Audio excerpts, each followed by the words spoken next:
Neglectful parents demanded that I give them my grandfather's trust fund for their business or they would throw me out of the house. So I ran away from home at 18. Hi, I just turned 18 a couple of weeks ago and have been in a conflict with my parents ever since over a trust fund that my grandfather had left for me. I was not even aware of it until I came of age. I am a girl and have been living away from my parents for the last few weeks because of what they did. Right now, my parents are calling me greedy, but I don't even know what makes me greedy for wanting to save for my future. My grandparents and I had always been close because I kind of grew up living with them instead of my parents. They were always away for work for most of my childhood, and I used to live with my grandparents until the age of 14. My father was a project manager for a construction company, and my mother traveled with him wherever he went. They thought it would be too much of a hassle to take me along everywhere with them, so they chose to let me live with my grandparents to provide some sort of stability in my life as a child. But I really think they were just not interested in taking me along because taking care of a child is a huge responsibility, and they did not want me tagging along. Then, my dad decided to quit his job a few years ago, and finally came back here to settle down. Even then, they did not take me back, and I ended up living with my grandparents for about another 2 years, even though my dad had quit his job and was setting up his own restaurant business right here. Since both he and my mother loved to cook, it was kind of sad because my other friends and pretty much everyone I knew lived with their parents. Don't get me wrong, I love my grandparents and always will, but I just felt like my parents did not want me, and that was not a good feeling because what kind of child would ever want to experience that? Nobody wants to feel like their own parents don't want them around, but unfortunately, that's how I felt for most of my childhood and even for a couple of my teenage years. It was not like I did not have any contact with my parents at all because that would have been weird, but the love and affection I received from them was not enough. Even when they were around to make up for the time we were not together, they would return to the city for holidays and my birthdays every year without fail, and we would celebrate as a family. But it felt like it was more of an obligation or a duty than something they were doing out of love for me. Even when they were back here, I didn't exactly feel very connected to them because they didn't make any effort or take any extra measures to remind me that I actually meant something to them. It was all just a little too casual and didn't feel enough. They would ask me how school was going and stuff about my friends, but it was so formal. It was like they were forcing themselves to make conversation with me as if I was their business associate, not literally their child.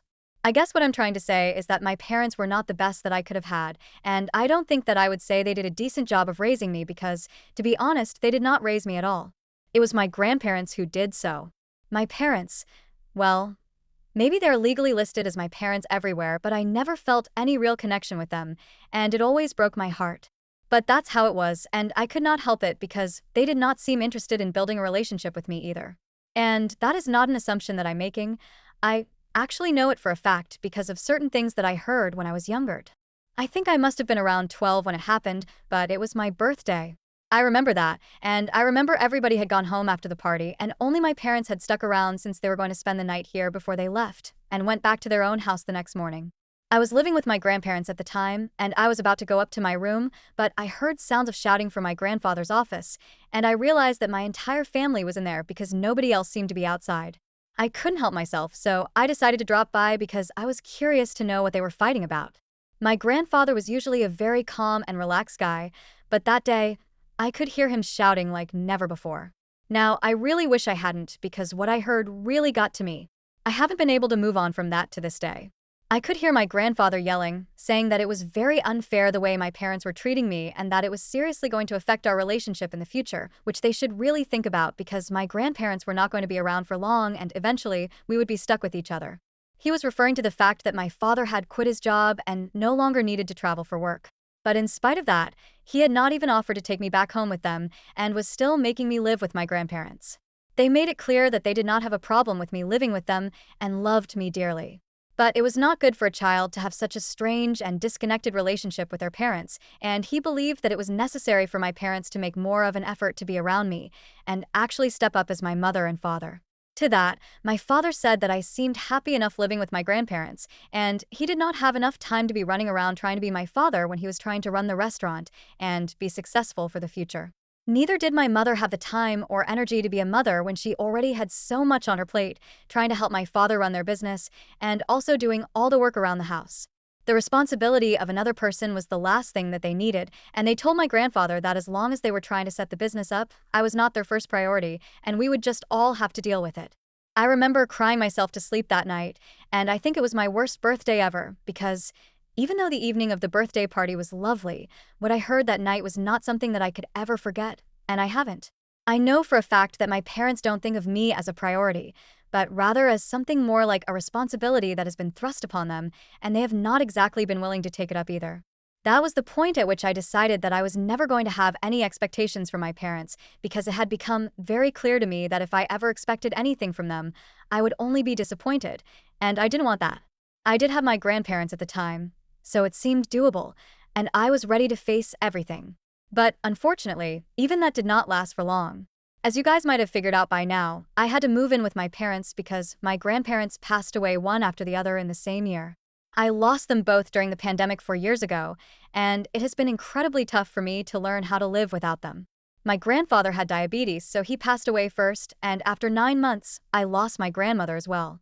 It was a devastating time for me, and I think I was depressed, but I can't say for sure. The only thing that I knew for sure was that I did not want to do anything all day, and I would just stay in my room and only come out to eat when I felt hungry. But other than that, I would only just watch TV shows or sleep during the day and cry myself to sleep during the night. I was literally living like a zombie after my grandparents passed away, and I hated the fact that I had to live with my parents. But unfortunately, I did not have anywhere else to go, and obviously, if my parents were alive, then I had to live with them. I started resenting them, and I know it's not the right thing, but I started wishing that they were the ones who had passed away rather than my grandparents. I was that depressed and torn up about their demise. Obviously, there was something very wrong with me at the time, and I was pretty sure that I needed to see a psychiatrist at the very least. But my parents did not think it was necessary, and I wasn't even surprised because they did not care about anything apart from themselves. At the time when I was depressed, they did not even try to talk to me or get me out of my room because they were just busy worrying about themselves. Since it had barely been any time since they had opened up their restaurant and they already had two shut down, it was not even as though they did not have any savings, and I knew pretty well that my dad had made a lot of money at his previous job. Apart from that, they had sold everything that belonged to my grandparents after they passed away and had even inherited quite a large sum of money from them since my grandfather was also quite well off. So they had enough money for the next few months and did not have anything to worry about. But still, it did not seem worthwhile to them to care about me and at least just ask me if I was doing all right. So I continued to rot in my room, and my hatred towards my parents just kept getting worse because I couldn't accept the fact that the only two people who cared about me were gone, and I was now stuck with these people who never even bothered to ever think about me their entire lives.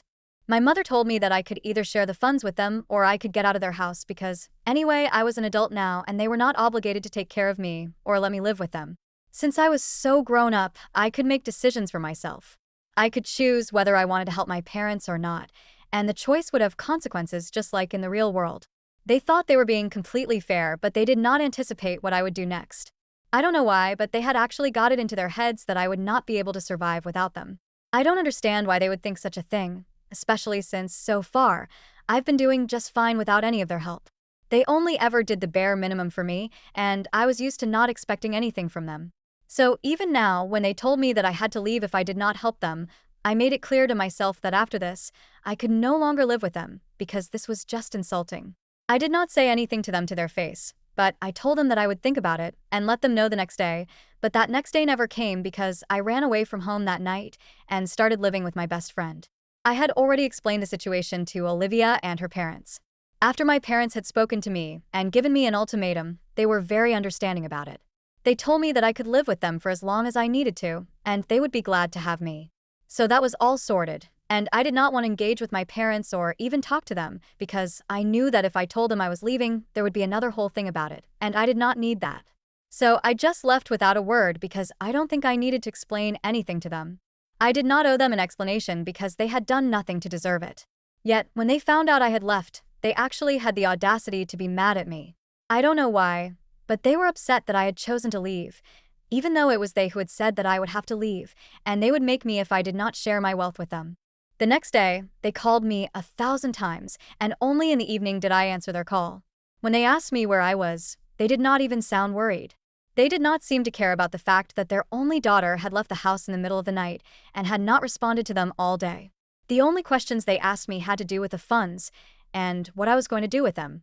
It was just so disappointing, but honestly, I was used to this now. So I told them that I had made up my mind, and I was not going to share the money with them. I was not that charitable, and honestly, they did not need my charity, so it was fair. I told them that I had already mentioned that I was not interested in giving them handouts because they had always made it very clear to me that I was not their priority, and right now they were not mine either. Now that my grandparents were gone, I had to look out for myself, and that's what I was going to do. I'm pretty sure that the only reason they had left me this sort of money was so that I would be able to take care of myself after they were gone, because even they were aware of the kind of parents that I had, and I was not going to help them. That was my final decision, and since then, they have been losing their minds about it because they think that I am being exceptionally greedy and are talking crap about me to everybody. All of my relatives and my parents' friends have been reaching out to me to tell me that I am being really greedy and that they did not expect something like this from me. It is really annoying, but it's also making me think if I'm actually being greedy or not. Of course, Olivia and her parents don't think so, but I think I need somebody with objective eyes to comment on this and get me to realize that I'm not crazy and that what I'm doing is justified. So I ask for advice for not wanting to share my trust fund with my parents who had been absent for most of my life. Update 1. Hi, and thank you so much for all the lovely comments. You guys are really sweet for saying such nice things about my grandparents. I'm sure that if they were reading this, they would be really happy. Now, coming to the point, I decided to really hit back at everybody who had been reaching out to me just to tell me that I was wrong. I don't even know why I was taking these people seriously because they don't know me. They only know my parents and their side of it. The worst part is that they're not even interested in getting to know me or my side of the story. They just made up their minds from whatever my parents told them, which of course they did, because when it comes to a fight between parents and a child, most people want to believe that the parents are right. But I highly doubt that this is the case here, and I'm kind of certain that some people only got involved because they wanted a taste of the drama that's going on. They don't care about me or my parents. They just want an opportunity to let me hear it, so they can vent out their own frustrations. I was not going to deliver this anymore because whatever is going on, that's between me and my parents, and they have no right to comment on it. I know that my parents put them up to it and maybe they're okay with it, but I am not. So if they can dish it out, they should be able to take it as well. I made a post saying that anybody who is supporting my parents should actually be the one to invest in their business since they want to be so supportive, and I think that will do them a lot more good than bullying me into sharing my trust fund with them. I also put out a public message to my parents saying that their strategy to make me feel bad really wasn't working because all it did was make me even more determined not to help them out because they were manipulative, selfish, and could not think about anything beyond themselves. I was unlucky enough to have them as my parents, but I was not stupid enough to keep in touch with them after what they had said. They were the ones who had given me the choice to either share the trust fund with them or leave, and I had chosen to leave. I think that just makes me independent. If anybody is greedy in this situation, that's them, not me. So that was that, and after that, I decided to turn off my phone because I was not interested in anything that anybody had to say beyond that point. I had said whatever I wanted to say, and I had even tagged the people who had messaged me earlier to let them know what I thought, and I'm sure that they were going to pass on the message to my parents as well. So, I was fine with everything. Now I have to focus on finding a job and an apartment for myself because, as much as I love my best friend and her parents, I don't want to be a burden on them and overstay my welcome. They have told me several times that I can stay with them for as long as I want, but I think I need to draw the boundary somewhere. I can't go from depending on my grandparents to depend on my parents and then now on Olivia and her parents. I had to do something for myself, and now that I had the money from the trust fund, it would be a lot easier. So, wish me luck. Update 2. LOL, it's been 4 days since I made the post online, and obviously everybody whom I had attacked has blocked me now. Good for them. I'm sure that they would not have liked it if I took things even further. And obviously they did it by passing the message to my parents and letting them know what I had said about them. My parents are pretty pissed off about it, like I care. I can understand that they are mad at me, but I just don't understand why they feel the need to let me know about it because I think I have made it abundantly clear that I don't care, and I never will.